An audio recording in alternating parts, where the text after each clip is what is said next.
Islamic দল নিয়ে সাধারণ দিনমজুর একজন রিকশাওয়ালা ভাই কতটুকু জ্ঞানী কথা বলেছে, ভিডিও না দেখলে বুঝতে পারবেন না। দেখতে থাকুন। বাংলাদেশে ইসলামিক নামে একটা দল নাই, এরা সব বাটপার।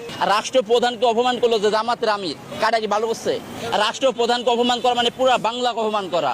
বিশ্বনবী কাউকে আঘাত করে কথা বলে নাই, ডাক্তার জাকির নায়ক কাউকে আঘাত করে কথা বলে নাই, দেলোয়ার হোসেন সাজি কাউকে আঘাত করে কথা বলে নাই, আব্দুল বাসেন কাউকে আঘাত করে কথা বলে নাই। আপনি কোন দরবে সই গেলেন যে রাষ্ট্রপ্রধানকে অপমান করলেন? সম্মান যেমন অসম্মান করছেন, জায়গায় জায়গায় অপমান হবেন। দেখেন জামাতের এমপি কি সুন্দর একটা জাতীয় ইজ্জত পাইছে, পাচ্ছে না? আল্লাহর বিচার ন্যায্য, একটু অপেক্ষা করো, এমন সম্মান পাবা যেভাবে গাছ লাগাইছো সেইভাবেই গাছের ফল পাবা। সাধারণ দিনমজুর খেটে খাওয়া মানুষের কথাবার্তা তো বুঝতেই পারছেন আসলে এদের মন মানসিকতা কেমন, আর এদেশের প্রধানমন্ত্রী নিয়ে তাদের চিন্তাভাবনা কেমন, বা বিরোধী দল ইসলামিক দল নিয়ে কেমন চিন্তাভাবনা। আরও ভিডিও পেতে আমার পেজটি ফলো করুন, ভিডিওটি শেয়ার করে দিন।